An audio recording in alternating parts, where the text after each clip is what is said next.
Bom dia, Anabela. Como é que estás? Estou ótima. E tu, Francisco, como é que tu estás? Também vai-se andando. Olha, eu sei que não tens muito tempo, mas planei aproveitá-lo ao máximo com estas perguntas. Sim, ok, vamos lá. Então, bem, eu fiz aqui umas perguntas que acredito serem pertinentes e dividi-as por diferentes temas. Sim. A começar por um tema mais pessoal. A primeira pergunta é, se pudesses voltar atrás no tempo, o que é que dizias à Anabela, de 16 anos? Ai, o que é que eu diria, Anabela? Olha, para não ter trabalhado tanto, pensar um bocadinho mais antes de fazer, para ter tempo para fazer melhor, mais rápido e não trabalhar tanto. Boa resposta. E qual foi o maior risco que correste e como é que esse risco mudou a tua vida? Bem, o maior risco que eu corri foi ter tirado um curso de gestão de empresas e enverdar por uma área comercial a vender casas. Quando eu comecei há 30 anos atrás, todos os meus colegas achavam e as pessoas achavam: epá, a Anabela acabou de tirar um curso superior e vai vender casas, mas valeu a pena correr esse risco porque eu descobri que era isto que eu gostava de fazer e que ia fazê-lo bem, e cá estou eu há 30 anos. E o que é que te fez continuar nesse mercado, mesmo nos dias difíceis? O que me fez continuar é que eu adoro aquilo que eu faço. Gosto muito do que faço, faço com muito amor e dá-me um imenso prazer, imenso gosto, e como tal eu não consigo desistir, porque eu adoro falar com pessoas, ajudar pessoas, encontrar as casas certas para as pessoas, ajudar-lhe a resolver os problemas e, portanto, adoro o que faço e por isso continuo. Qual é que foi o melhor conselho que alguma vez recebeste?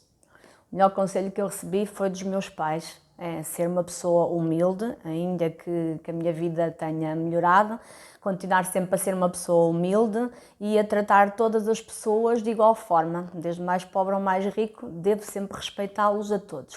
Esses foram os princípios principais que os meus pais me deram e que eu sempre segui e já transmiti também ao meu filho. Muito bem. E qual é que achas que foi o momento mais difícil da tua vida e como é que o superaste?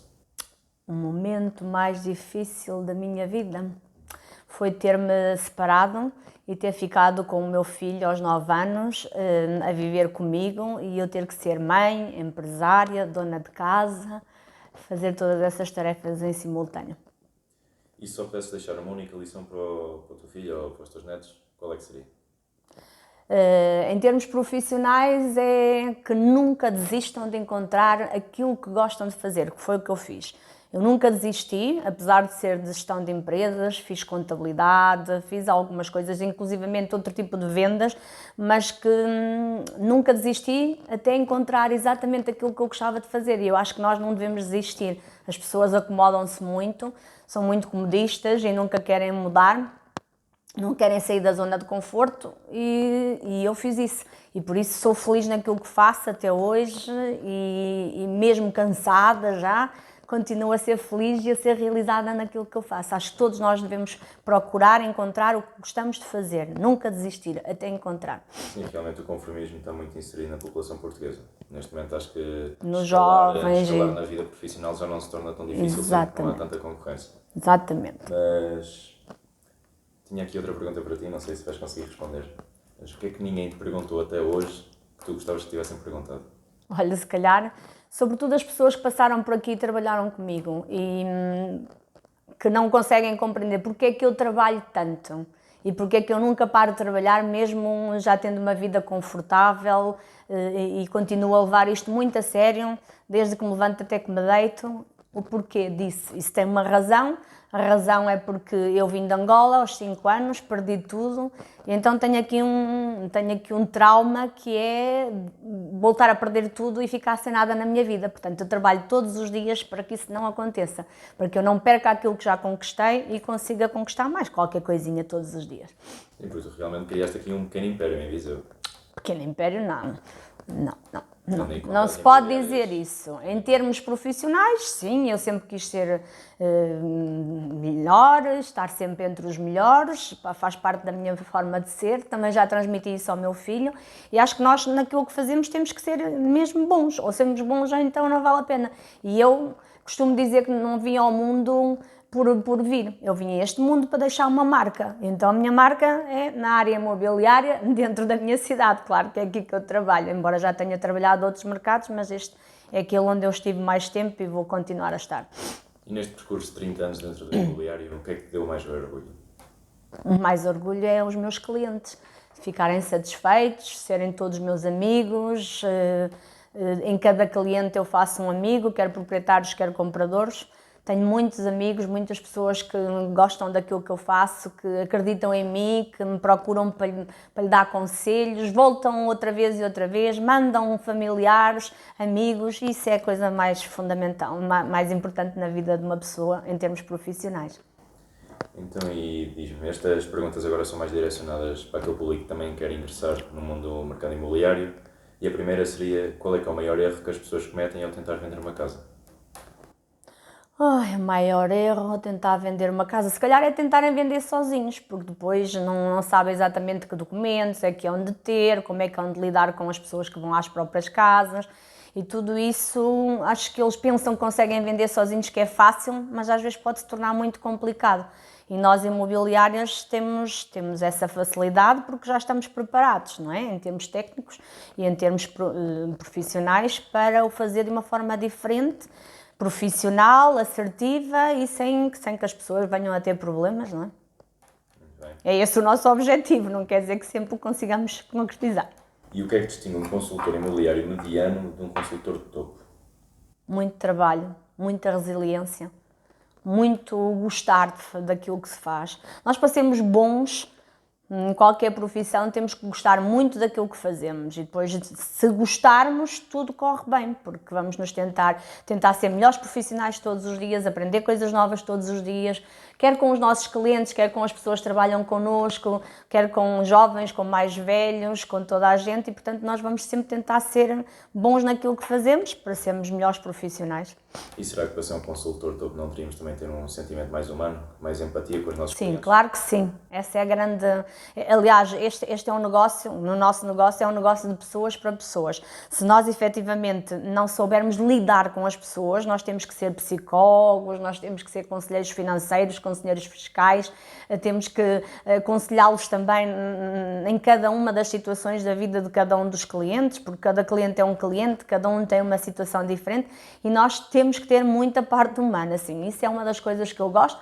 Aliás, a minha empresa, quando eu iniciei, chamava-se Anabela Sousa, em termos comerciais, hoje continua como empresa a ser Anabela Sousa, mas eu criei uma marca que se chama Ana Advise e que, na verdade, Ana Advise, o significado que eu queria que as pessoas percebessem que é a Ana que dá conselhos, foi aquilo que eu fiz toda a vida, com todas as pessoas que entram pelo meu escritório, quer seja para comprar ou não, eu sempre ajudei muitas pessoas, elucidando-las como é que devem fazer, como é que não devem fazer, não só na compra ou venda da casa, mas também na sua vida pessoal, às vezes com problemas, e eu ajudo com a minha experiência também, não é? Através da experiência própria da minha vida, e acho que consigo ajudar muitas pessoas, e as pessoas gostam de mim, por isso eu pus Ana Advise, que é Ana que dá conselhos.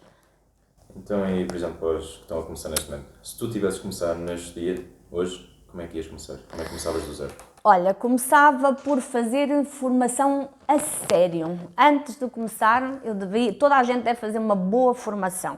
Nós neste momento até estamos aqui inseridos numa academia com o Vítor Neves, que é uma pessoa excelente na área da imobiliária, que nos ensina imensas coisas e acho que é fundamental qualquer pessoa que começa a ter um bom mês de formação, não ir para a rua sem ter um bom mês de formação, aprender tudo e mais alguma coisa desde o A até ao B do que diz respeito à área imobiliária. E depois, a partir daí, aplicar aquilo que aprendi, não é só aprender e depois não aplicar tudo aquilo que eu aprendi e começar a fazer bem desde o início.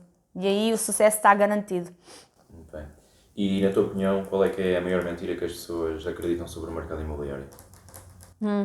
A maior mentira é quando alguns consultores imobiliários chegam à casa das pessoas e lhe dizem que a casa vale muito mais do que aquilo que ela vale efetivamente no mercado. E depois os imóveis ficam queimados, ficam muito tempo para vender e acho que isso os proprietários não deviam acreditar assim em tudo aquilo que lhe dizem. Devem perceber se efetivamente a casa deles vale isso, comparando com outras, fazendo um verdadeiro estudo de mercado ou mesmo calculando o valor da sua casa de uma forma correta e não de uma forma, como eu digo, avaliar as casas a olhómetro.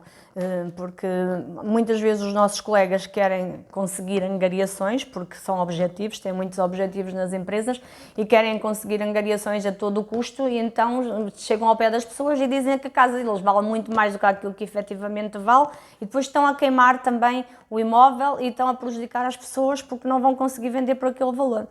E depois ficamos todos mal vistos. E agora, uma pergunta assim mais no geral, no âmbito dos negócios. Que tipo de mentalidade ou como é que se sabe desenvolver para chegar a uma mentalidade certa para se ter sucesso nos negócios?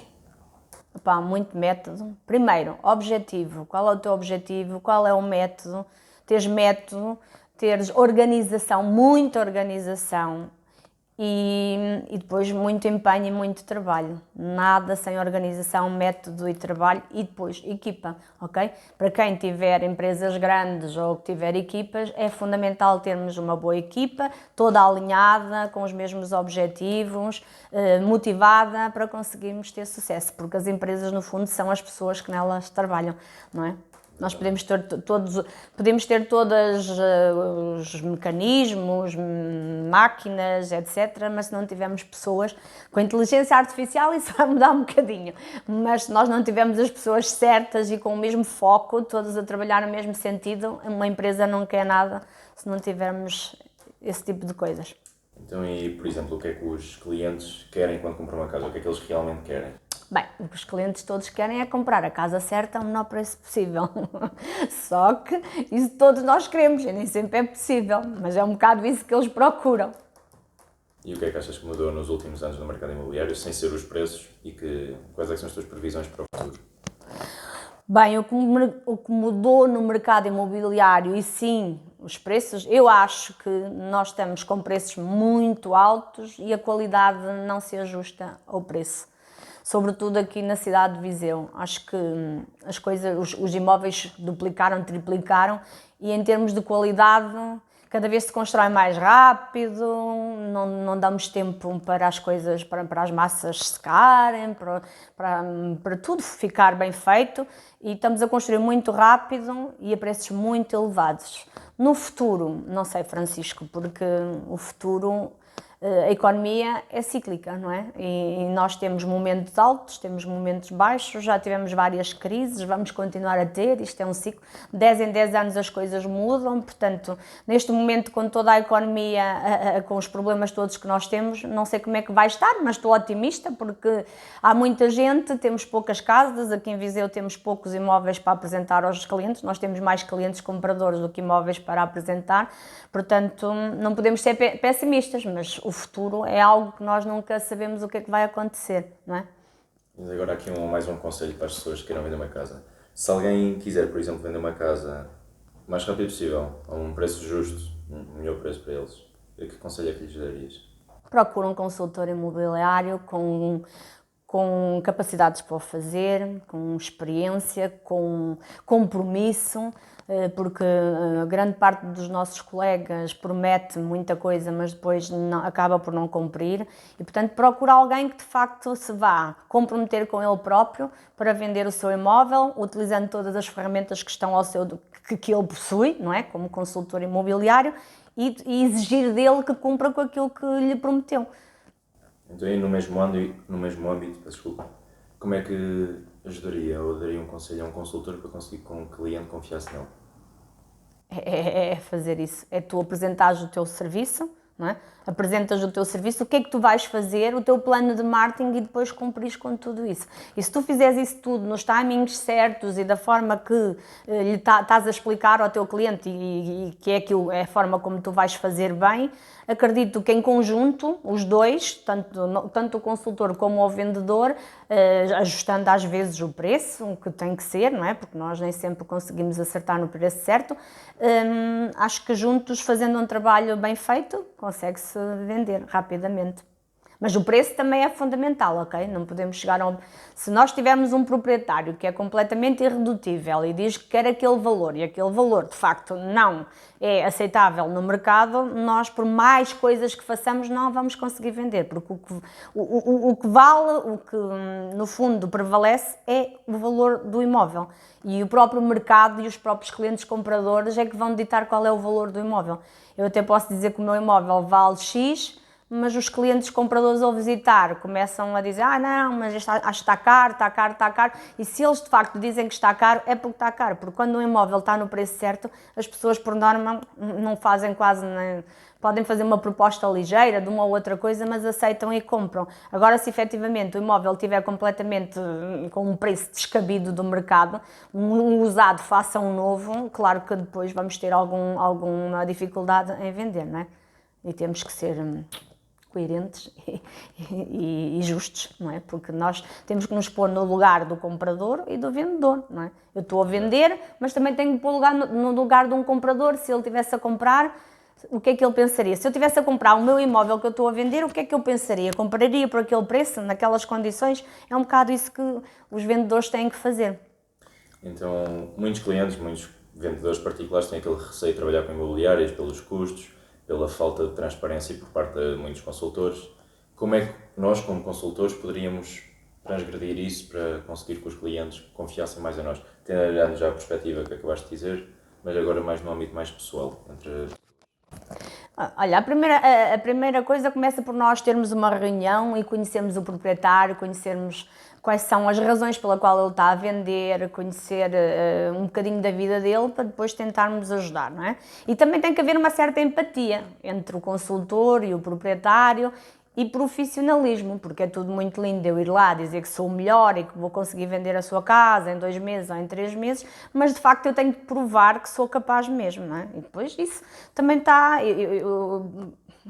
Eu falo por mim, não é? Eu tenho 30 anos de experiência, conheço o mercado, conheço os imóveis todos, desde o início, que há 30 anos, quando é que eles foram, por quanto foram vendidos e por quanto estão a ser vendidos agora, portanto, tenho um forte conhecimento do mercado, acho que isso é uma mais-valia para mim, mas para as pessoas novas que estão a começar, é também ver, portanto, analisar o mercado, porque cada comercial tem que sempre saber o que é que existe no mercado, na concorrência, nos particulares e depois analisar o imóvel que tem em questão e, de facto, chegar a um valor correto e depois apresentar o seu plano e fazer as coisas como deve ser, não é? Porque isto não vender casas não é fazer assim e já está. Nós temos que fazer um trabalho muito árduo, muito bem feito, muito bem concebido, com muito profissionalismo, com muito cuidado, para conseguirmos provar aos proprietários que, de facto, merecemos a nossa comissão, não é? Porque ir fazer uma angariação, mesmo em exclusivo, cobrar uma comissão de 5%, prometer a um proprietário que vamos fazer isto, aquilo, um plano de marketing e depois na verdade não fazemos absolutamente nada, não é? Opa, não é justo que nos paguem. Eu própria acho que não é justo que nos paguem uma comissão se nós de facto não vamos fazer o trabalho que nos comprometemos a fazer, porque senão os proprietários sozinhos também vendem, não é? Então nós temos que ser diferentes, nós temos que provar ao proprietário que vamos fazer um trabalho completamente diferente daquilo que ele faria, profissional, porque é essa a nossa função, para ele perceber que de facto vale a pena pagar-nos uma comissão. Ok, Anabela. Olha, muito obrigado pelas respostas e pelo teu tempo, eu sei que não tens muito, por isso agradeço. Obrigada eu, Francisco, por esta oportunidade. Bom dia.